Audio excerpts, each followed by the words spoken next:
Captain stood in front of the massive window, staring at the galaxy beyond. The stars looked different from here, from Galactic Command Station Apex. Everything looked different. He was far from Earth, farther than any human had ever been for a mission like this. "Captain, they're ready for you," said his tactical officer. She stood beside him, her tablet glowing with data. Her face showed excitement but also worry. They both knew what this meant. Nodded, he straightened his uniform and walked toward the council chamber. The doors opened with a soft hiss. Inside, 12 alien species waited. Some looked like insects with too many legs. Others were made of crystal that hummed with light. A few were so strange that's brain hurt trying to understand their shape. The largest alien stepped forward. It was called Al, a commander from the collective. Its multiple eyes focused on like targeting lasers. "Human," it said, its voice clicking and buzzing. A translator device turned it into words could understand. "We welcome you to observe the Galactic War Games." "Thank you," said. He kept his voice calm and professional. "Earth is honored to be included." A crystalline being made a sound like breaking glass. The translator said it was laughing. "Included. You are here to watch, human, to learn. Your species is new to the stars. You have much to learn about real warfare." Felt his jaw tighten, but he said nothing. Had warned him about this. The aliens thought humans were primitive. They thought Earth's military was a joke compared to civilizations that had been fighting wars for thousands of years. Al led them to the observation deck. The room was huge, filled with holographic displays showing 50 star systems. "The war games are not just entertainment," they explained. "They are how we test strategies, how we prepare for real threats. Everything you see is simulated, but it is 99.9% realistic." "Impressive," said, and he meant it. The detail was incredible. He could see individual ships, planets, even asteroids floating in the simulation. 12 species will participate," another alien said. This one was reptilian, covered in thick scales. "We will show you how advanced civilizations conduct warfare, perfect formations, mathematical precision, strategic superiority." Whispered too, "They really think we're idiots." "Let them," whispered back. "We're here to learn, remember." The simulation began. Watched as alien fleets moved across the star systems. They were beautiful in a way. Thousands of ships moving in perfect synchronization. They used swarm tactics, their small ships moving like a school of fish. The crystalline used geometric patterns, every ship exactly where mathematics said it should be. For 3 days and watched. They took notes. They analyzed patterns, and slowly began to see something the aliens probably didn't realize. He said quietly on the 3rd day, "Run a probability analysis on their tactics." His fingers flew over her tablet, her eyes widened as data appeared. "Captain, they're predictable. Every species has a doctrine and they follow it exactly. They always use swarm tactics. They always use geometric formations. They always rely on bigger weapons." "Thousands of years of refinement," said. "They've made their strategies perfect." "But perfect means—" "Predictable," finished. "If you know the pattern, you can counter it." Al approached them. "What do you think, human? Are you learning how inferior your species is?" Smiled. It wasn't a nice smile. "I'm learning a lot, actually. Your strategies are impressive, very refined." "Of course," Al said, its mandibles clicking with pride. "Thousands of years of experience, something your species lacks." "True," said. "We've only been fighting wars for about 10,000 years and mostly against each other." He paused. "We might do things differently." The aliens made sounds that the translator interpreted as laughter. Another commander, a being made of flowing liquid, spoke up. "Differently? Please, enlighten us, human. How would your primitive species improve upon a perfected strategy?" Shrugged. "I don't know if we'd improve it. We'd probably just do it differently." Al's eyes gleamed. "A challenge. You think humans could compete in the war games?" "I didn't say that," said carefully. But you implied it, Al said. The alien leaned closer. Very well, human. We will add a 13th faction to the simulation. Earth. We will give you the same starting resources as everyone else. Show us your human creativity against our proven methods. Felt tense beside him. This wasn't part of the plan. They were supposed to observe, not participate. But he couldn't back down now, not without making humanity look weak. Accepted, said. Al made a gesture, and technicians began working on the simulation controls. Prepare yourself, Captain.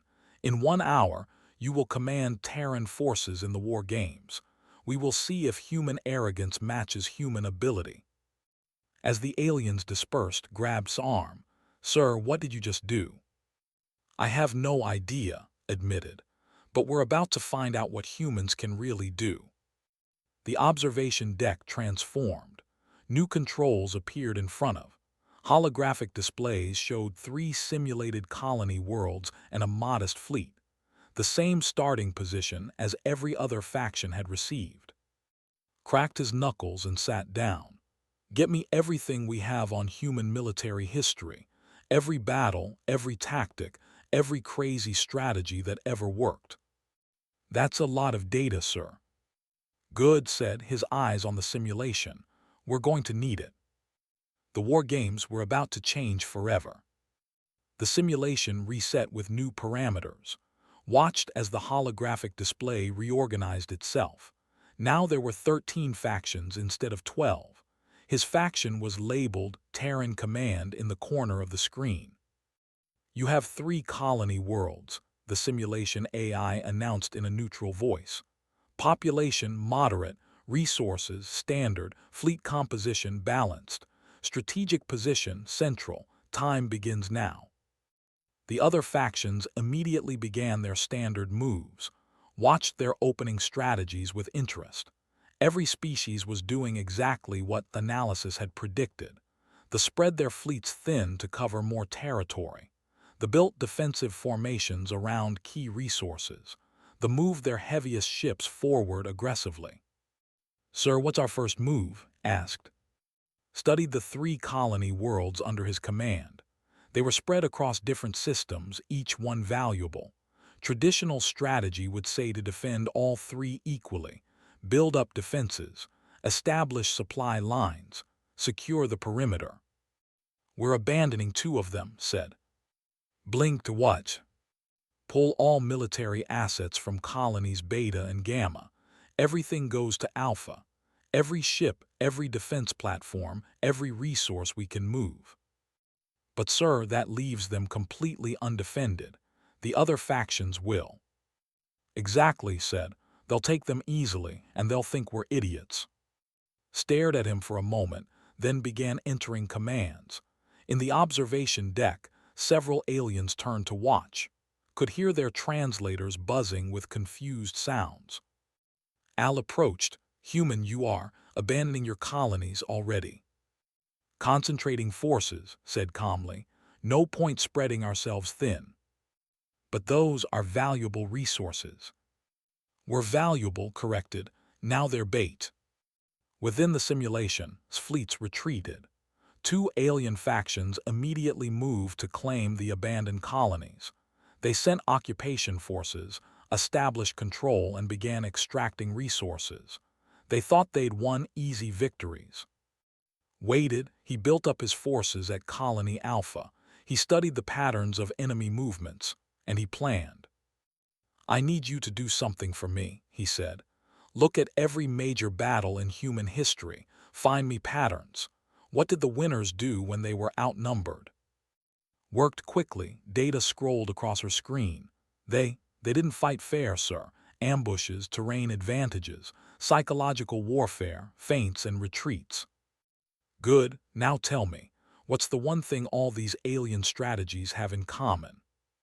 Thought for a moment. They're honorable, direct. They fight in predictable ways. They fight to minimize losses, said. Every move is calculated to preserve forces, to be efficient, to follow the optimal path.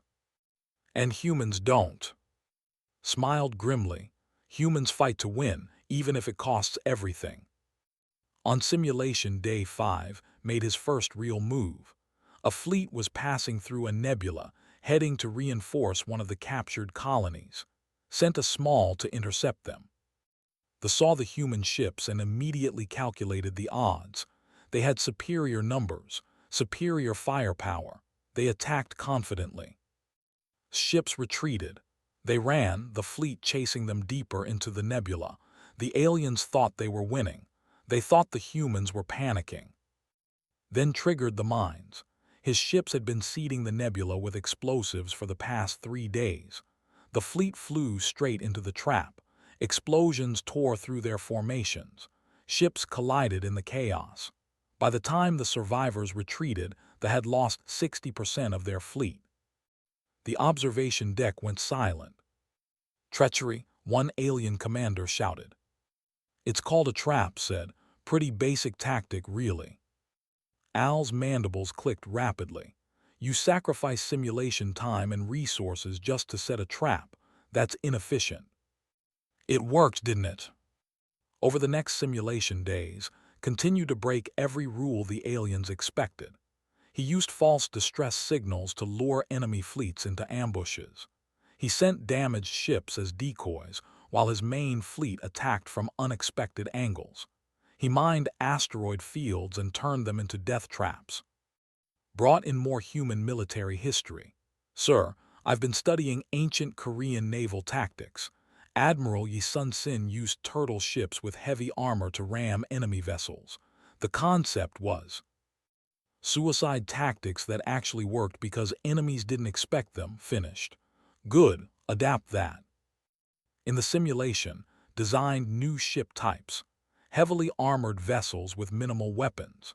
The aliens thought they were stupid designs, until those ships rammed into enemy formations at high speed, creating chaos that other forces exploited. The Empire, confident in their mathematical superiority, attacked Colony Alpha with a perfectly calculated assault. They had run simulations of their simulation. They knew exactly how many ships they needed, exactly where to position them. Let them get into position. Then he did something no sane commander would do. He self-destructed his orbital defense platforms while the enemy fleet was close. The explosions damaged both the ships and his own infrastructure. Madness, the commander screamed. You're destroying your own defenses. Creating an opening, said. While the fleet was recovering from the unexpected explosions, its waiting fleet struck from behind. They'd been hiding in the planet's shadow, using the planet's magnetic field to mask their signatures. They were destroyed. Their perfect mathematical approach hadn't accounted for a commander who would deliberately harm his own position to create an advantage. By simulation day 10, something unprecedented was happening. Terran Command controlled 8 systems. He'd done it with fewer resources and smaller fleets than any other faction. His casualty rates were horrific by alien standards, but his victory rate was perfect. The aliens began to panic. Emergency meetings were called. Strategies were revised. They couldn't understand how the primitive humans were winning. Pulled up statistics. Sir, the other factions are starting to coordinate against us. This has never happened in war games history. They're putting aside their competition to focus on the human threat. Leaned back in his chair. Good, that means we're doing something right. Or very wrong, muttered. Al approached the human command station.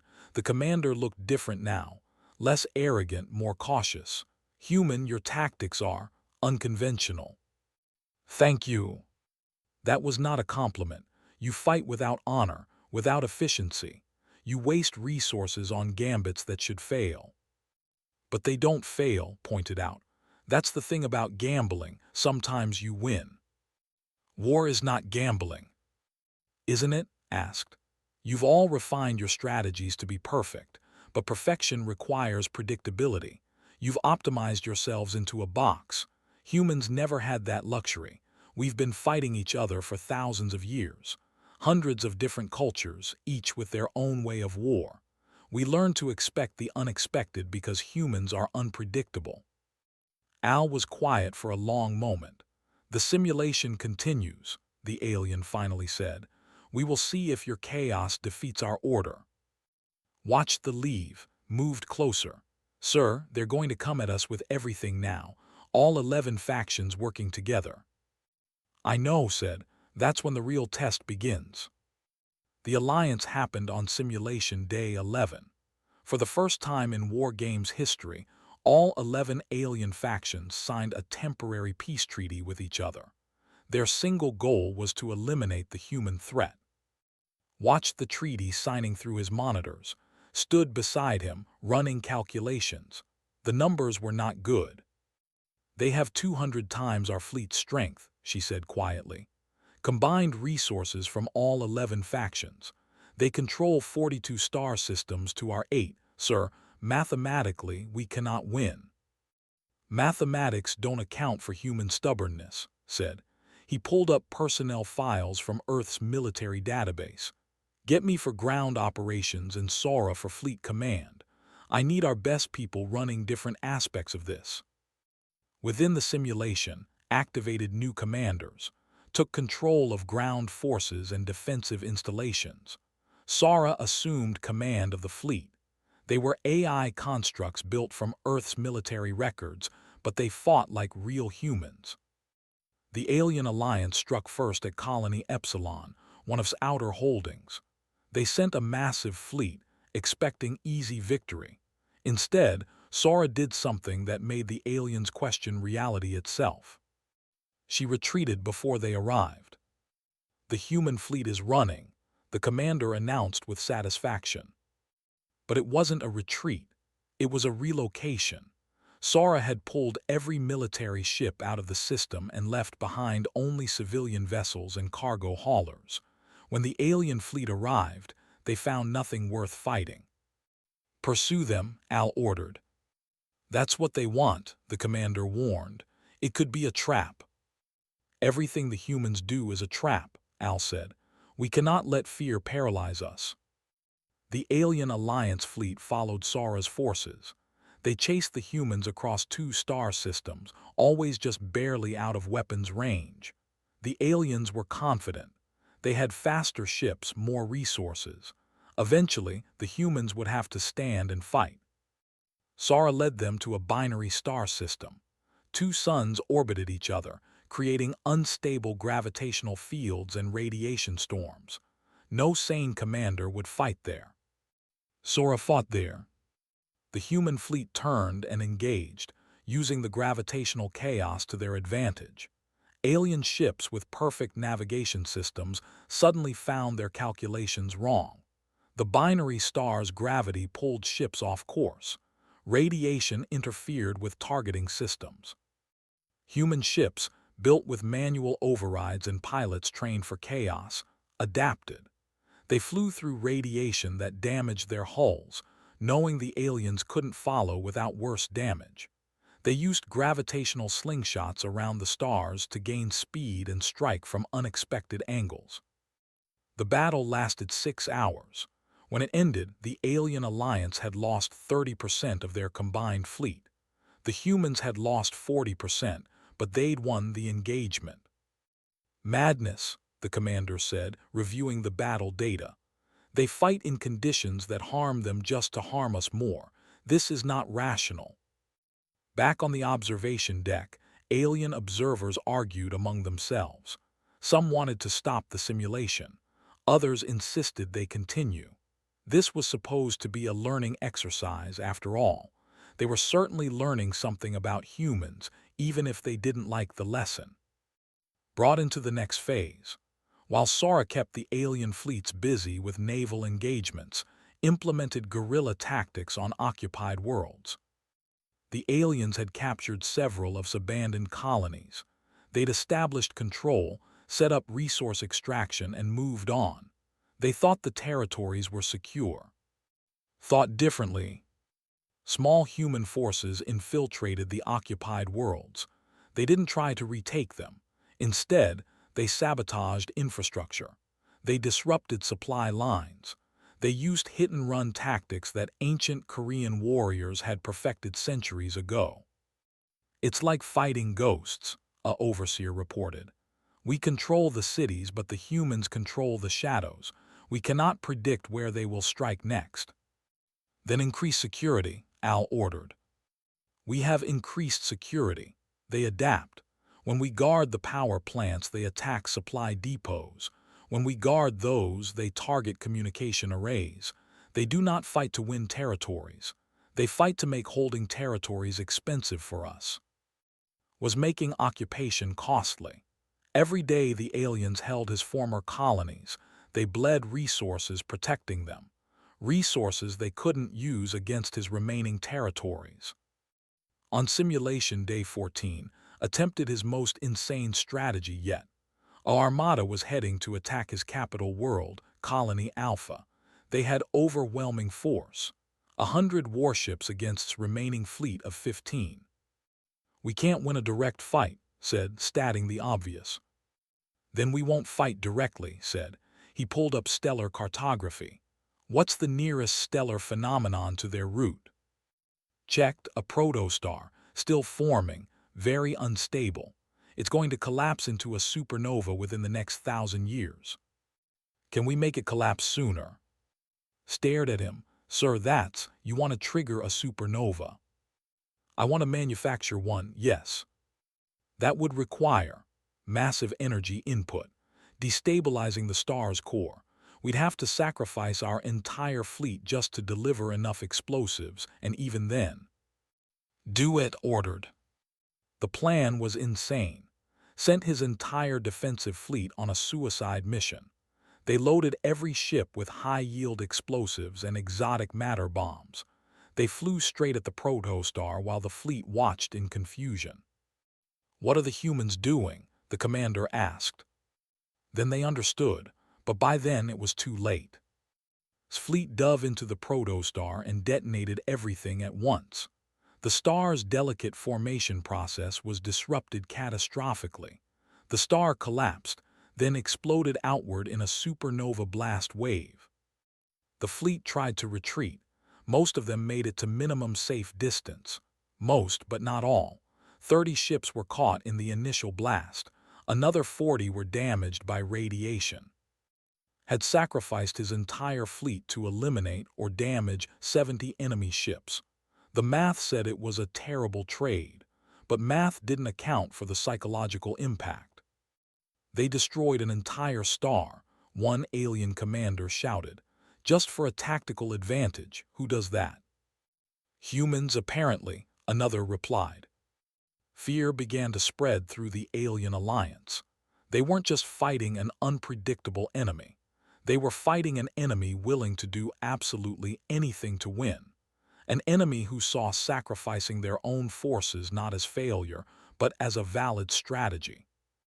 Al called for a strategy meeting. All 11 faction commanders gathered in the simulation's diplomatic chamber and could hear the discussion through monitors. We must revise our approach, the leader said. The humans do not fight like any species we have encountered. They fight like animals, the commander growled, without honor or sense. No, said a quieter voice. It was an analyst who had been studying Earth's history. They fight like survivors. I have reviewed their records. Earth is what they call a death world. High gravity, extreme weather, dangerous predators, frequent natural disasters. Humanity evolved in constant crisis. They learned to thrive in chaos because they had no choice. What are you saying? Al asked. I am saying we optimized our strategies for known variables, explained. We had the luxury of developing in stable environments, fighting civilized wars with clear rules. Humans developed fighting each other and their own planet. They created thousands of different tactical traditions because they never had one unified enemy. They learned to expect the unexpected because survival required it. The chamber went silent. Finally, the commander spoke. Then how do we defeat them? I do not know, admitted. Our perfect strategies assume rational opponents. Humans are rational, but their definition of rational includes options we have systematically excluded from our thinking. Listened to this and smiled. They're starting to understand. Understand what? Asked. That they've been playing the same game for so long they forgot there were other ways to play, pulled up his tactical display. Now comes the hard part. They're going to start fighting seriously. No more assumptions. No more underestimating us. The real war begins now. By simulation day 15, Terran Command controlled 8 star systems despite facing impossible odds. The alien alliance was in chaos. Emergency sessions were called. Accusations flew between faction leaders. The simulation is broken, the commander declared. There is no logical explanation for human success. Our probability algorithms show their victory as statistically impossible. I agree, said another voice. We should halt the simulation and investigate for errors. Al's mandibles clicked in frustration. We cannot simply stop because we are losing. That would be admitting defeat to the humans. We are not losing to humans, the leader growled. We are experiencing a technical malfunction. No primitive species could genuinely defeat our combined forces. Listened to their debate through the observation monitors, stood beside him, reviewing data. Sir, they're calling for a formal investigation. They think the simulation is glitching. Let them investigate, said calmly. They won't find what they're looking for. The investigation began immediately. The best technicians from all 11 species examined the simulation code. They ran diagnostics on every system. They checked for bugs, exploits, unauthorized modifications. For 2 full simulation days, the war games were paused while they searched for the glitch that was letting humans win. They found nothing. The simulation is functioning perfectly, the lead technician reported. All parameters are within normal ranges. There are no coding errors, no unauthorized access, no mathematical anomalies. That's impossible, Al insisted. The humans are winning through controlled chaos. Our system should not allow that. Our systems, the technician said carefully, allow for any tactics that follow the laws of physics and available technology. The humans have not broken any rules. They have simply used rules we never considered important. A junior analyst named stepped forward. He was from a smaller species that had been observing quietly. If I may speak, I have been studying human military history. I believe I understand the problem. Explain, Al commanded. Activated a holographic display showing Earth's history. Most species achieve interstellar travel after establishing global peace. We develop unified governments, shared cultures, common goals. Our warfare is limited to early evolutionary periods. Yes, we know this, Al said impatiently. What is your point? Humans are different, continued. They reached space while still divided into hundreds of competing nations. They continued fighting wars among themselves up until just decades ago. Look at their military history. Thousands of years of continuous warfare. Different cultures, different tactics, different technologies, all competing against each other. The hologram showed battles from throughout human history. Ancient armies clashing with swords and shields, medieval sieges, naval warfare across Earth's oceans, aerial combat, tank battles, guerrilla warfare in jungles and mountains. They never stopped fighting, said. Never had a unified doctrine because they were always fighting each other. Each human culture developed its own military traditions. Asian warfare emphasized deception and speed. European warfare emphasized formation and discipline. African warfare emphasized adaptability and terrain use. They learned from each enemy they defeated, incorporated new tactics, evolved constantly. Barbaric, one alien muttered. Effective, corrected. They optimized themselves for unpredictability because their enemies were unpredictable humans. We optimized ourselves for efficiency because we fought predictable opponents from our own species. The analyst added her research. There is more. Earth itself shaped human military thinking. I have studied their planet's classification. It is what they call a death world. Several aliens made sounds of disbelief. The commander spoke. Death world, that is propaganda, surely. No sentient species could evolve on a genuine death world. Yet they did, said.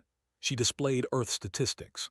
Gravity 20% higher than galactic standard, atmospheric oxygen content at dangerous levels, extreme temperature variations, frequent natural disasters including earthquakes, hurricanes, volcanic eruptions, predators that evolved alongside humans, forcing them to develop weapons and tactics for survival, diseases that killed billions before they developed medicine.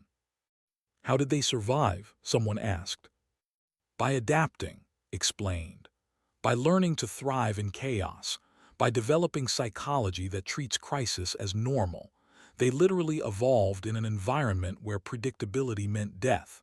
Their brains are wired to expect and handle unexpected situations. Listen to his presentation with interest. She's done her homework, he said too. She's explaining us better than we could explain ourselves, replied. The alien council chamber fell silent as they processed this information. Finally, Al spoke. So you are saying the simulation is working correctly. The humans are simply better at warfare than we are. Not better, said carefully. Different. You are better at organized, efficient, predictable warfare. They are better at chaotic, adaptable, unpredictable warfare. In a simulation that allows both approaches, their approach is currently superior because we cannot counter it. Unacceptable, the commander said. We must adapt our strategies. How? The commander asked. We have spent thousands of years refining our tactics. We cannot simply abandon mathematical perfection. Then we lose, said simply. Another analyst stepped forward.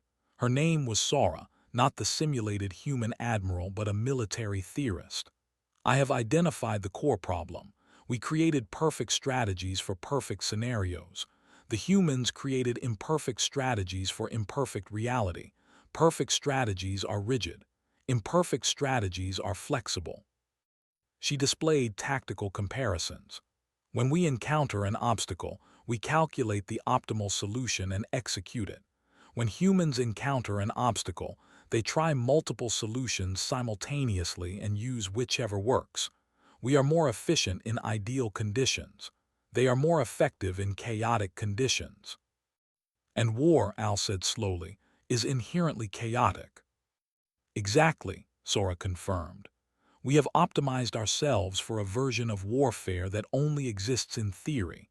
They optimized themselves for warfare as it actually occurs. The commander slammed a limb against the table. Then we must learn to fight like them, adopt their chaos. Can we? Asked. Our civilizations develop stable, predictable. Our psychology is built on order and efficiency. Can we simply choose to think differently? We must try, Al said, or admit that these primitive humans are superior warriors. The simulation resumed, but something had changed. The alien alliance approached the war differently now. They tried to be unpredictable. They attempted surprise attacks and unusual tactics. They abandoned some of their rigid formations in favor of more flexible approaches. It didn't work. They're trying to copy us, observed, watching the alien fleets attempt chaotic maneuvers. But they're doing it wrong. How can chaos be done wrong? Asked. Because it's not real chaos, explained. They're calculating how to be unpredictable. They're planning their randomness. That's still the same rigid thinking, just wearing a different mask. He pulled up tactical data. Look at this.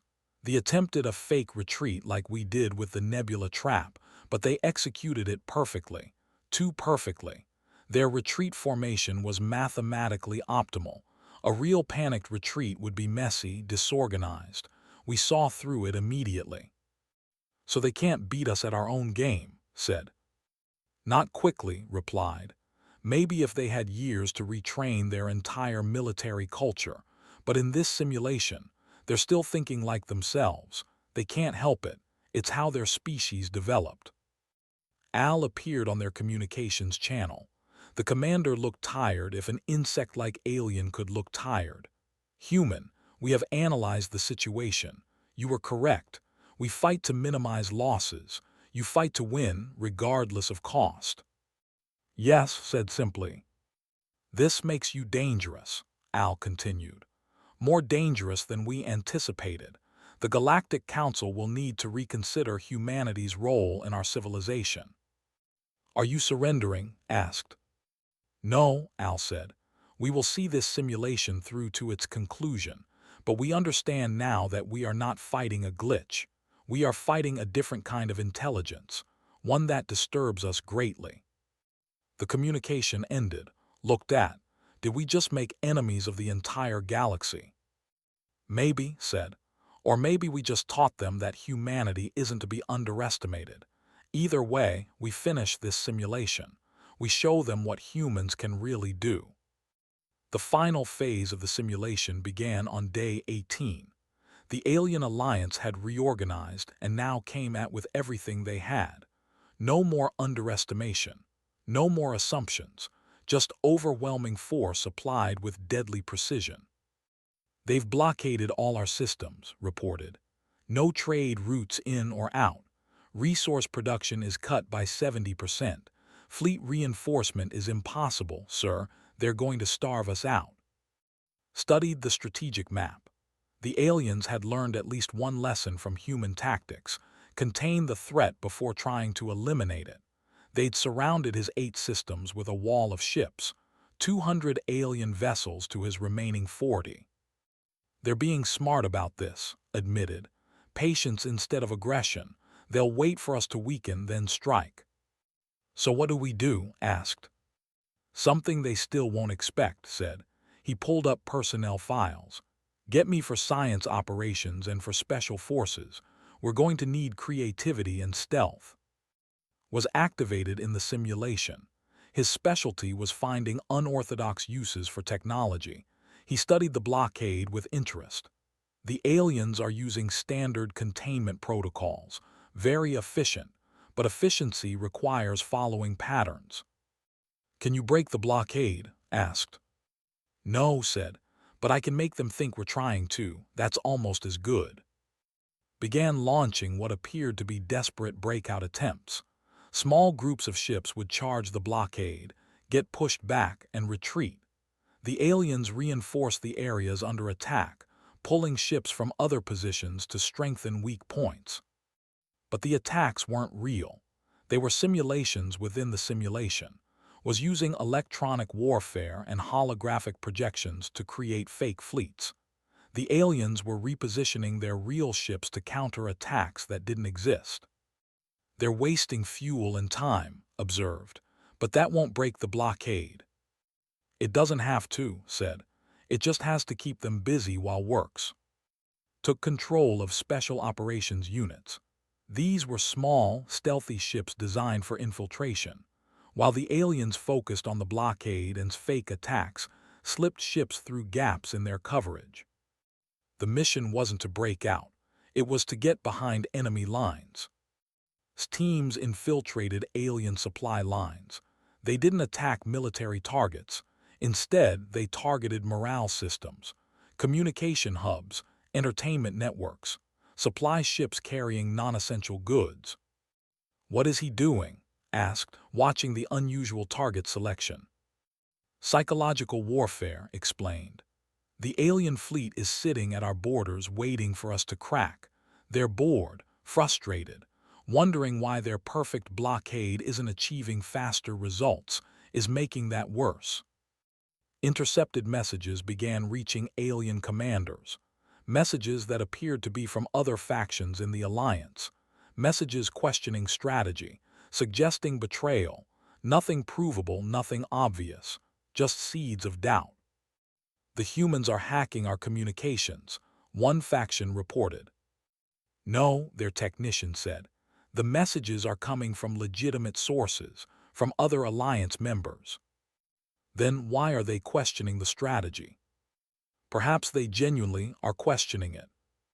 Paranoia spread through the Alliance. Factions began suspecting each other. The blockade held, but the unity behind it began to crack. On simulation day 19, made his boldest move yet. He opened a communication channel to 3 specific alien factions, the smaller powers in the alliance who had contributed ships but had little voice in strategy. "Why are you contacting us?" one asked suspiciously. "To offer you a better deal than your alliance is giving you," said simply. Al immediately intercepted the communication. "Human, you cannot negotiate during combat. This is against." "Against what?" asked. "Your rules. The simulation has no rule against diplomacy during warfare. I checked." The Alien Council chamber erupted in argument. Some said negotiation was dishonorable. Others pointed out that was correct. The rules allowed it. Still others simply shouted in frustration. Ignored them and focused on the 3 smaller factions. "You've contributed ships to this blockade. You've lost vessels in combat. What have you gained?" "The promise of shared victory," one faction leader replied.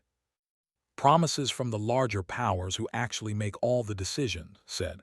"Meanwhile, your fleets sit at my borders while thee and divide up the systems they've captured. Systems you helped them take. Tell me, when this simulation ends, how much of the spoils will you actually receive?" Silence had struck a nerve. "I'm offering something different," continued. 3 of my 8 systems, 1 for each of you, immediate transfer, full control, no fighting required." "A trick," one leader said, but could hear uncertainty in the translated voice. "Probably," admitted. "I'm a human, we're tricky.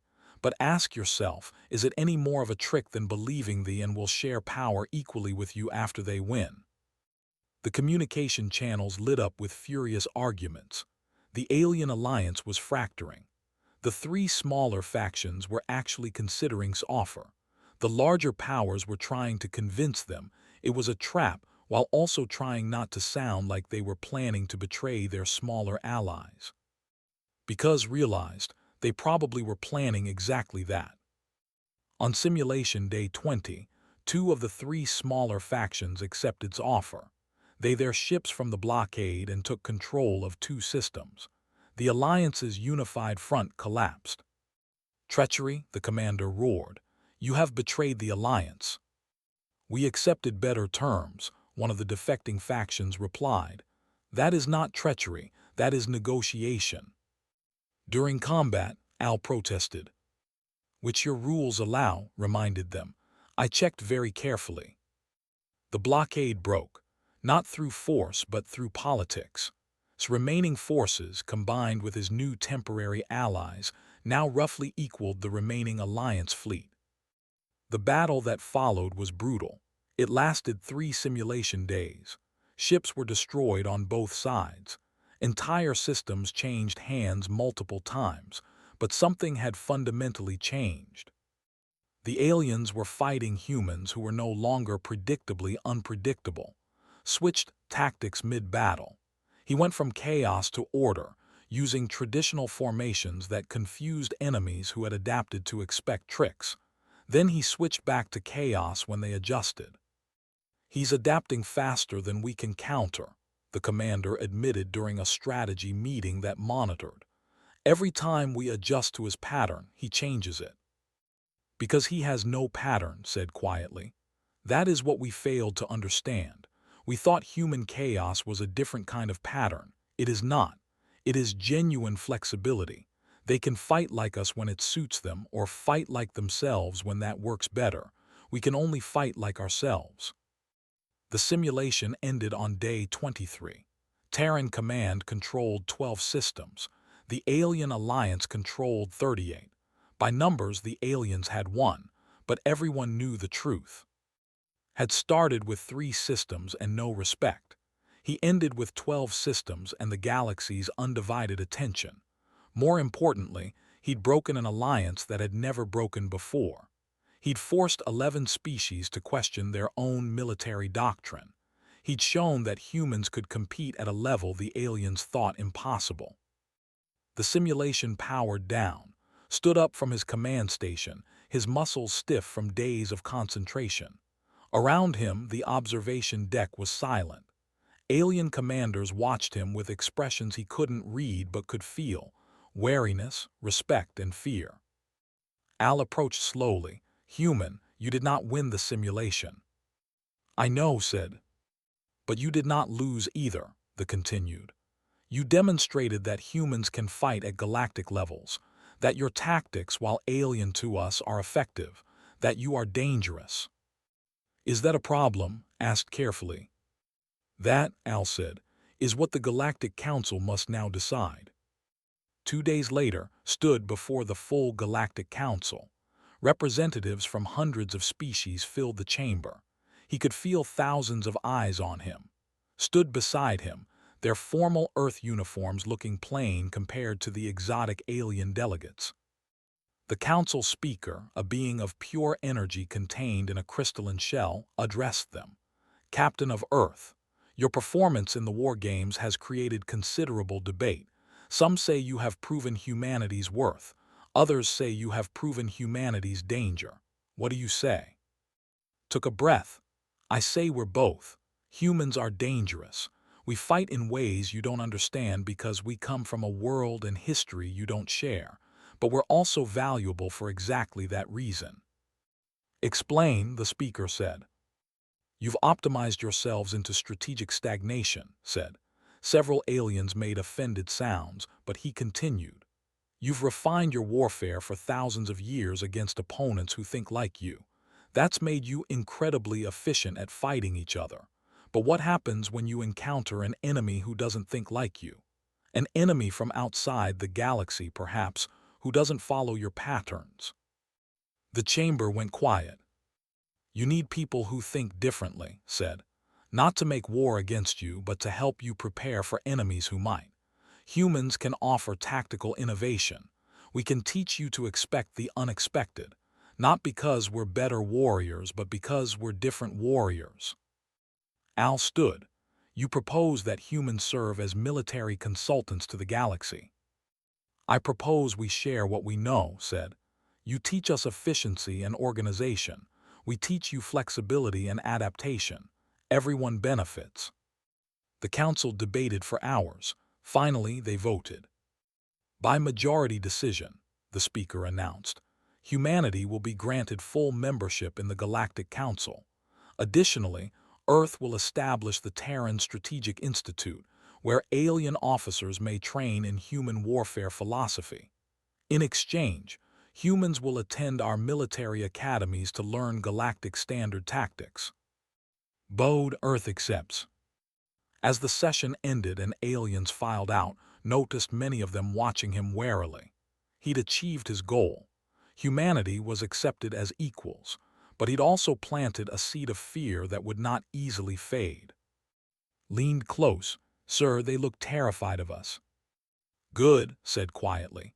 "Respect born from fear is better than no respect at all. Now they know humans can compete. Maybe that means they'll think twice before threatening Earth." On the flight back to Earth, watched the stars pass by.